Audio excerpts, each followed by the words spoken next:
Welcome, everybody, to another episode of the SRU podcast with me and my guy, Will Royal. How you doing today, buddy? Can't complain. It's another good day of college football behind us, and you just want to go right into it? Yeah, we can go right into it. We got AP polls. What we got for the AP polls this week, Will? For the most part, top 10 stays the same. We're seeing Tennessee and NC State hop in after Oklahoma and Arkansas lost. I know we're going to talk about Oklahoma later, and we're going to talk about Arkansas later with you. I know that was a hard game for you. Yeah. We'll go more on that. Three new teams have entered after Minnesota, Florida, and Texas all lost this weekend, and those three teams are Minnesota, Florida State, and Kansas State. Texas, that was kind of a bad loss. A really close overtime loss to Texas Tech. Yeah. Florida, they lost to a really good Tennessee team, and then Miami just embarrassed themselves to Tennessee State. You bring in this powerhouse, and you bring in Mario Cristobal, and you just kind of fall apart. But nonetheless, 21 teams are still undefeated, and I have a list right here. In no particular order, it is UCLA, Kentucky, Clemson, USC, Ole Miss, Florida State, Minnesota, James Madison, which is in their first season of FBS, Kansas, which I'm going to talk about later, Ohio State, Alabama, Coastal Carolina, Penn State, TCU, Georgia, Oklahoma State, Michigan, Tennessee, Syracuse, NC State, and Washington. You think that's a good group of teams right there? It's one team that I wish was in there that's not in there anymore. But yeah, that's a pretty good group of teams. The James Madison one is very surprising, just because this is their first season of big boy football. I'm really surprised, honestly. But I really should have picked them to win this week. I didn't. My gut told me to pick them to win, and guess what? My gut was correct. Yep, I'm on the same boat as you. We should have listened to Hampton, but what can we do about it now? I'm still winning our season-long battle. Yeah, I would literally be, if I would have picked that game like I told myself to pick, I would be one game back. Yeah, you'd hate to see it. Yeah, so, you do hate to see it. Speaking of pick'ems, we're going to talk about 5 to 6 games because, let's be real, Ohio State, Wisconsin was an absolute blowout. Yeah. But we will start with Clemson, Wake Forest, which I watched this game, and it was a great game. That was an amazing game. Going to double overtime. Yeah. And we had a QB duel between DJ Ungalale and Sam Hartman. DJ was 26 for 41 for the game, 371 passing yards, or yards total, and five touchdowns, which is crazy. And he's the quarterback that won the game compared to my guy, Sam Hartman, who I think could be a Heisman winner this year. He won 20 for 29, 337 yards, and 6 touchdowns.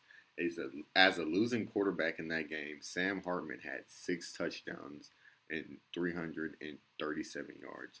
Isn't that crazy, Will? The losing QB had 6 touchdowns. It was a high-scoring game regardless of the fact, too. Yes, it was a double overtime game, but these two quarterbacks threw for 11 touchdowns. Yeah. Just between two of them. You don't see that very often, and especially in college football game like this. But the fact Wake Forest is still ranked after this week. They were 22. I think they dropped down to 25. No, they were 21. They dropped down to 22. They only dropped down 1. Oh, yeah. See, so that doesn't really take them out of playoff contention or ACC championship contention. Yeah, but Clemson did drop down from this game. They dropped down one spot. They were number 4. Now they're 5. No, they were number 5. Michigan was 4. Were they? Yeah. Oh, shoot, my bad. But yeah. So Will Shipley, he went crazy. He 20 carries with 104 yards, and he averaged 5.2 yards per carry with 1 touchdown and a 53 long rush. Yeah. Him having that game is really helped Clemson win because it took a lot of pressure off of DJ and the shootout that they had in the ACC. But I have really nothing else to say about that game other than how overtime was like. It was a real good overtime. Clemson defense did step it up. Um, you like to see Brian Brzez's family celebrating after the game, and his dad was all in the Wake Forest the Wake Forest fans' face, saying, "Yeah, we won this game. This is our house. This is our house." Literally going down the stands at the end of the game. The ESPN had the camera on him, and he's just taunting the Wake Forest fans after his sister died. I'm pretty sure she had leukemia. Rest up to her and prayers to their family. But yeah, you love to see it because he had a huge impact in the overtime when it got to that. Yeah, this was a really good overtime game. There was another overtime game going on at the same time, which was Auburn, Missouri, which was an awful game. Yeah, no team to win. But that game really helped the coach keep his job. Yeah, Brian Arkansas is at least another week. I want him to stay on to this season so Bama can be, his send off. Hey, well, we do have something else to talk about that we didn't even put on our notes. Georgia Tech fired their coach. That makes, 3 weeks where coach is getting fired? Yep. There are now 3 Power 5 openings with Nebraska, Arizona State, and now Jeff Collins out at Georgia Tech. Our friend Wyatt is over the moon joy about it. Yeah. And didn't they also fire their athletic director? No, he's still there. He's still there? Yeah. Hey, maybe the next coach for Georgia Tech could actually change their offense where they're not running, triple option? Yeah. One of the old offensive styles that the forward pass exists. Yeah. Maybe they could actually compete in the ACC. But yeah, after they lost to UCF, the writing was on the wall. It was over for Jeff Collins. Yeah. I don't blame him. I'm pretty sure he stayed longer than what he should have anyways, but it is what it is. But we do have a great game that happened in the DFW for this next one. We have TCU versus SMU in the battle for the Iron Skillet. Max Duggins with 22 for 29, 278 yards and 3 touchdowns against Tanner Mordecai, who went 27 for 49 with 372 yards and 2 touchdowns, 2 interceptions. I watched that game. It was great. It was a good game. The SMU fans are sore losers. They left the game early. I know our boy JP was there, and he yelling at their SMU mascot, shame on his story on Snapchat. But yeah, it was a good game. TCU's defense really looked good from the 2 picks that they had, and Max Duggan looks really good too in that game. But Tanner Mordecai, even though he threw for 372 yards, he threw 2 picks, which is you wouldn't want to see coming from that quarterback who's been having a pretty good year. Yeah, definitely. And TCU, we kind of expect them to be middle of the pack in terms of Big 12. They're now one of 3 teams left undefeated in the conference. And they're not ranked either, which kind of surprised me that they put Kansas State in over TCU. And I know they're going based on quality wins, but I still think TCU, they do play Oklahoma this weekend, which will be the real test going forward for the Horned Frogs. They're playing it at ASG Carter Stadium in Fort Worth. But the rest of the bag, I think TCU is still really good. Off to a really good start, better than what we kind of saw last year and Garrett Patterson last year.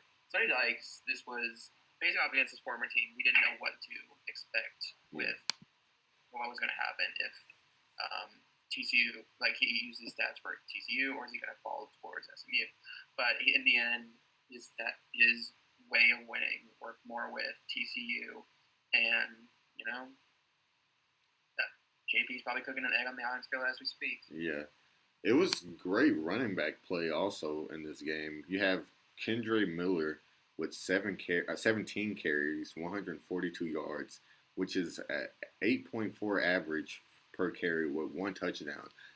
For a running back in a rivalry game, that is really good. compared to SMU's leading rusher, Trey Siggers, who had 19 carries for 60 yards, but he also had 3 touchdowns. But, that's I'm on the 1 yard line. Let's give it to this guy, and he can pound it in for us.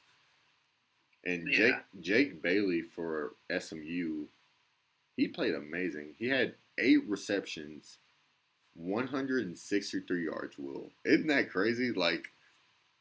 For having 8 receptions, having 163 yards, he led the entire game in receptions. Oh, well, not receptions, in yards. Yep. All right, and moving on to our next game, a game that I didn't think was going to be as competitive. Yeah. But it's Florida coming to Knoxville and losing to the Volunteers. For the most part, Tennessee looked good. They kind of fell apart towards the end. I think it was a 5-point win for the Volunteers. But this is where I'm starting to believe that Hendon Hooker is actually, quality good quarterback. It wasn't just, some transfer coming in from Virginia Tech and taking over a stale Tennessee team. But no, Tennessee's actually good. He put up basically 350 yards on Saturday with 2 touchdowns. Anthony Richardson, who I've been knocking on because he hasn't thrown a touchdown, threw for 450 yards and 2 touchdowns. Still lost, but I think the Anthony Richardson hype has died down, and in replace is Hendon Hooker. I think is probably one of the better quarterbacks we've seen out of Tennessee, probably since Josh Dobbs, because I think the last 2 quarterbacks have been mid. He's the last Tennessee quarterback to win this game, isn't he? Josh Dobbs? Yeah, I think so. Something like that. But yeah, I think Tennessee, they're on their bye this week, so they're going to take it easy. They have LSU the week after, and then, of course, their biggest game going forward is hosting Alabama third week of October. Yes. And I'll admit, this is the first time in about 10 years I'm actually a little nervous about this game. Hey. But, that shouldn't be the only game you're nervous about. One step at a time. We'll do it about this weekend when our episode podcast comes out on Friday. But I think Tennessee going forward is going to be a scary team. Do I think they're going to be a playoff team? No, I think Georgia's still a better team when it comes to SEC East. They're going to win that and go on to the SEC championship. But I still think they're going to make a New Year's Six Bowl, possibly. I want to say Sugar Bowl is one of them. That's not a playoff team. Yeah, it's Egypt Fiesta this year, so Sugar Bowl I think will be a good team, or possibly even Orange Bowl. And I guess that makes sense. Orange team and Orange Bowl. And let's not forget, Hendon Hooker had 112 rushing yards also this game with a rushing touchdown with a 44-yard run. He's been having a great year. Heisman dark horse. I don't think he's a dark horse anymore. He's probably one of the favorites to win the Heisman now, honestly. But I'll say this: if he beats Bama, I think he's a lot for a top 3. Yeah, for sure. But and I don't want to go over Anthony Richardson. This was his better game of the season, and he threw a touchdown. Yeah, he finally threw a touchdown. I was really watching it for that too, but 2 of his receivers had over 100 yards in receptions. So, honestly, Tennessee at the end, they did take their foot off their necks, and Florida started to come back. So it did kind of look scary at the end with that Hail Mary, and guess what? Florida could have easily won that if they probably caught that. But honestly, Tennessee, they are a threat in the SEC. I hate saying it a lot. I'm just ready to see. Just from the thought of that alone. Yeah, I'm just ready to see what they have up for us for the rest of the year. But we can move on to this next game because I've been waiting to talk about this game since we started the podcast. Yep. You want me to take this one? So I can bear you the pain. No, I'm a do it. I'm gonna do it. All right. So, my team, the Arkansas Razorbacks, lost last weekend. And the thing about this game, we started off really well, 14-0. Literally, I'm pretty sure Texas A&M had 2 straight 3-and-outs. We started 14-0, then I'm pretty sure the next drive we wanted to be cute and run 3 straight jet sweeps with our backup quarterback. No, it was 2 actually. We actually passed it to him the first one. Then the next 2 we ran 2 jet sweeps. Rather than what we've been doing, spreading out the offense, making Texas A&M guess if we're going to run or just throw the ball deep to our receivers. Our receiver room is very underrated in the nation. Warren Thompson and I'm pretty sure I forgot who else scored the other touchdown in the first quarter. It was Warren Thompson and Keytron Jackson. Yeah, Keytron Jackson. But that's one thing. Us running freaking 2 straight jet sweeps and KJ Jefferson jumping from the 3-yard line, trying to dive into the end zone, gets the ball knocked out his hand. Texas A&M defender gets the ball. We think Rocket Sanders is about to tackle this guy, but guess what? No. He passes back to his teammate, and his teammate scores. We literally could have been up 21-0, probably taking all the momentum for the rest of the game. But guess what? We don't. And we fail to score in the next 2 quarters and don't score until the 4th quarter, which we shut Texas A&M out in the 4th quarter. And I'm not even going to put the loss on Cam Little, even though he is a kicker. It is your job to make the kick to win the game. He's made game-winning kicks for us last year, and he's a great kicker, probably one of the best kickers in the nation, if you're asking me. But it's just a bad way to lose, where the kick just hits the top of the upright.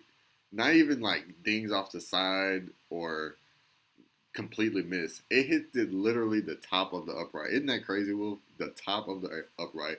When I'm watching this game and that kick, I see it hit the top of the upright. I'm just waiting for it to flip over the upright and we get 3 points and we win the game, and we're getting ready for Alabama this upcoming week.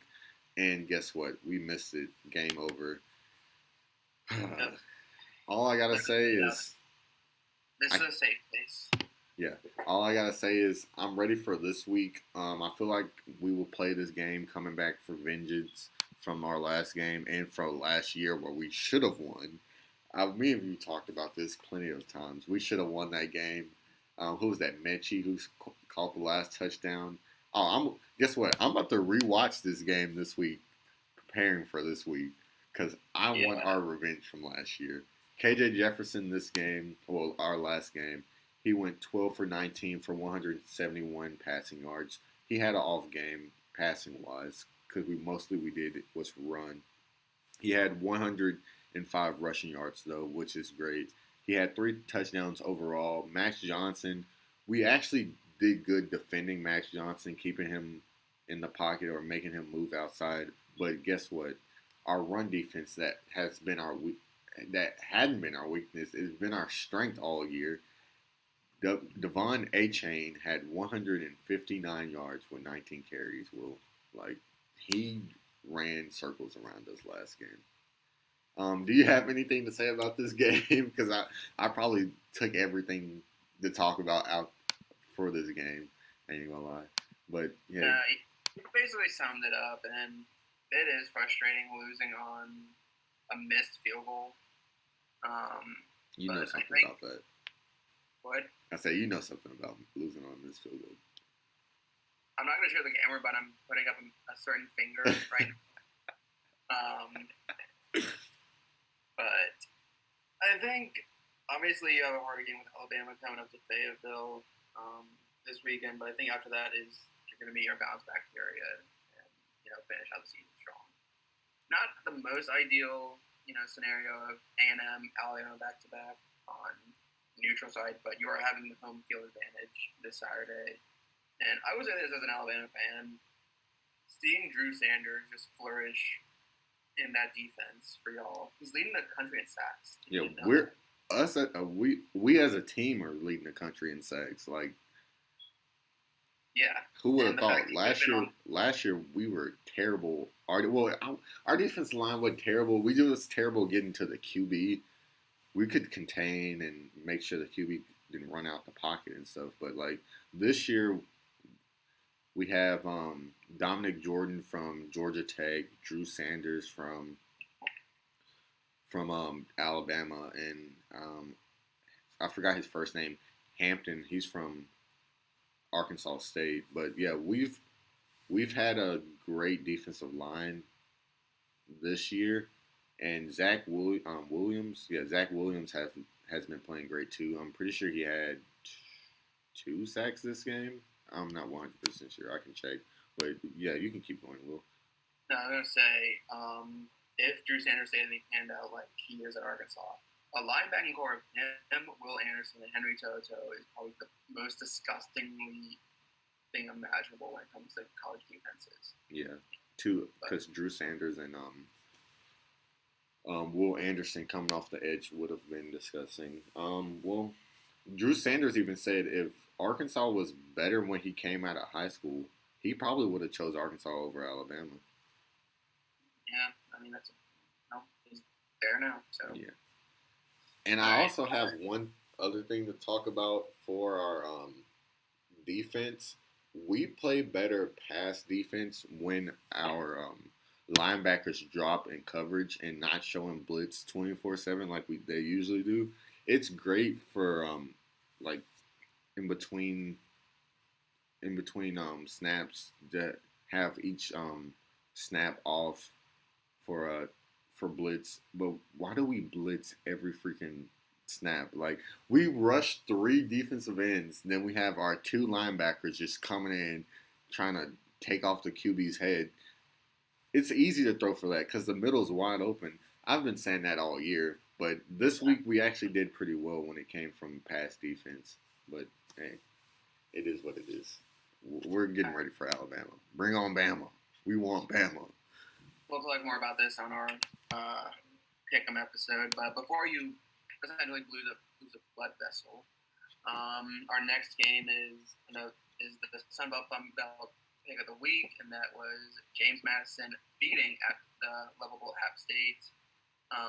This was kind of a surprise because both you and I picked App State because this was going in. They beat the 3 games they had going in were a 1-point game to North Carolina where the score was 63-62, the upset over A&M, and then the Hail Mary against Troy. I was going in thinking, okay, App State right now, they're going to carry that momentum of being America's sweetheart and take on JMU, a team who didn't play FBS level football. They're not even bowl eligible this year, I don't think. But, JMU, a powerhouse from FCS, they won a national championship not that long ago, essentially came into Boone and beat them. It's not saying that Chase Bryce, the quarterback of App State, did a bad job. He still put up good numbers, 235, 2 touchdowns. But Todd Centeio, I'm sure I butchered that name. No, you got it right. Okay. He still put up about 200 yards, 2 touchdowns, which is still good. But, again, this is a team that most people did not know about coming in because they were an FCS school last year. So, obviously their streak's going to end because, they're not going to essentially be New Year's 16. But still, yeah. What do you make of what we're seeing so far between not just James Madison, but Appalachian State? This game was crazy because I watched the beginning of this game, like the first half, and I was like, bro, this game is over. Because Appalachian State, the second quarter, they scored 28 points. It was literally 28-10 going into halftime. And guess what? James Madison was not taking that. They came back, scored, 22 points in the second half? I was astonished, honestly, because I'm pretty sure right after the game, I FaceTimed Will. I'm like, Will, I literally said James Madison was going to be the sleeper team, the team that would wake App State up from their dream, because they've been dreaming for the past, 2 weeks, having a Cinderella run, some might say. But James Madison said, we are a national championship winning team in our last division.